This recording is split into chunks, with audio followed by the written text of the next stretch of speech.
Hello everyone and welcome to my first trade review video.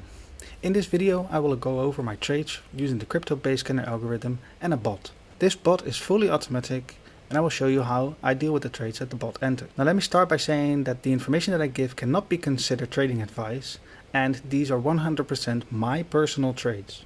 Now in the last week I had several trades started with the bot trading, but we will only go over 3 trades that actually closed in profit. And we will also go over 2 trades that I'm in for a long period of time already. And you can see how I deal with that and how I trade my way out of it in case that's required. Alright, the first trade is BTC DAG. So as you can see, the trade was very quickly. It bought 2 times and I was able to quickly exit the trade. Now what happened after that was still a full recovery of the base, but with the bot trade I'm not really interested in that. I'm just looking for a quick entry and a quick exit, and in this case it was a 4.5 hour trade with a 2.8% profit.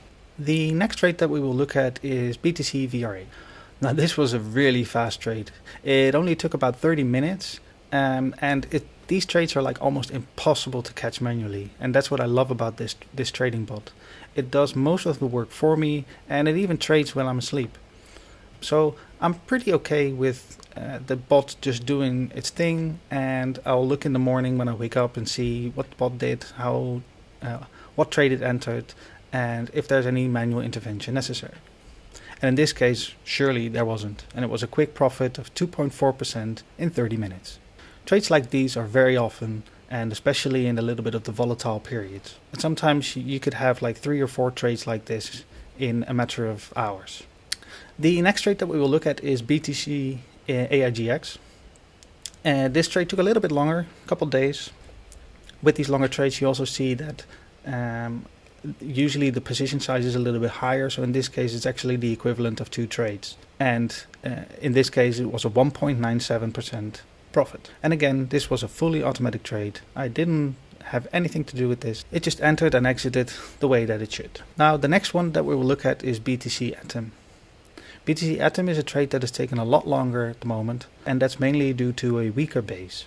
On the day, as we can see here, the original place of the base would have been here, but as it was a slow grind down, you could see that the base has moved down here.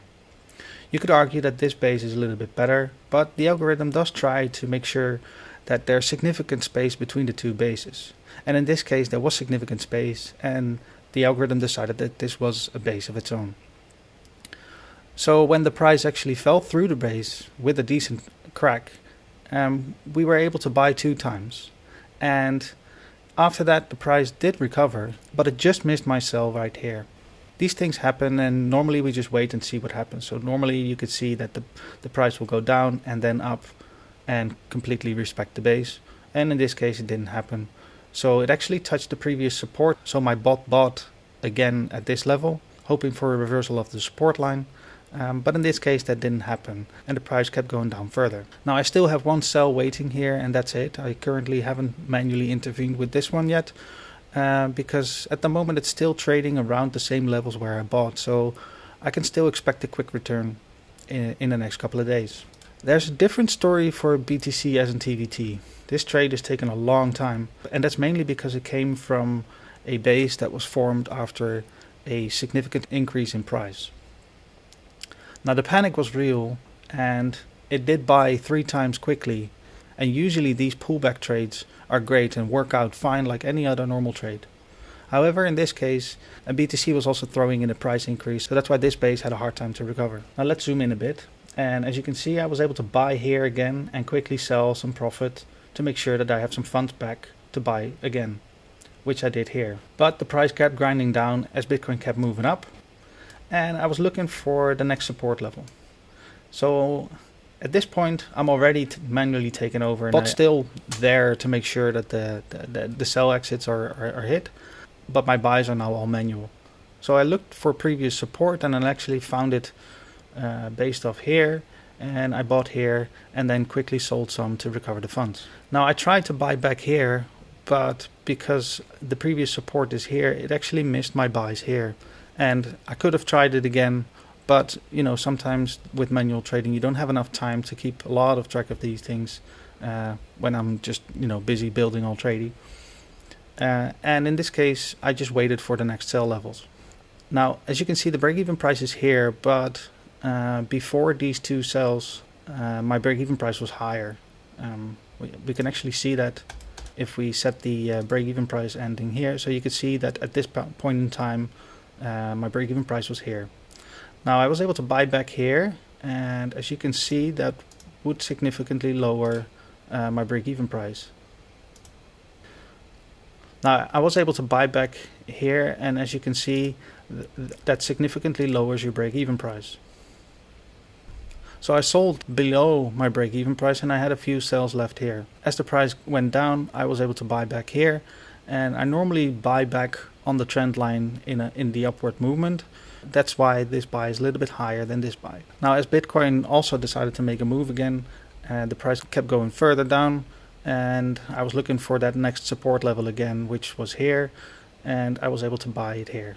Now, in the current state, Bitcoin is still a little bit volatile and still moving up, so that means that the alts have a hard time to respect the basis. And at this point in time, we could actually, kind of forget about the base right here. The way that we have to deal with these trades is that they're already significantly below previous high levels. So, and as you can see, they usually go into a grinding pattern that moves sideways, which is then a great way for doing like grid style trading. And that's basically what I'm doing right here with my cells. So I make sure that my cells are properly layered. I'm able to get out on the next bounce, recover some funds, and buy back on the way down again. So we will see in the next few weeks how this trade will pan out, and hopefully we could see a full recovery of this trade. Alright, that's it for this week. If you like this video, then please leave a like and subscribe. And we would also love it if you share your trade results in the comments box below. To share your trades, click on the little photograph icon, and it will come up with a pop-up and a link that you could use to share your image. Thanks for now, and we'll hope to see you again next week. Bye!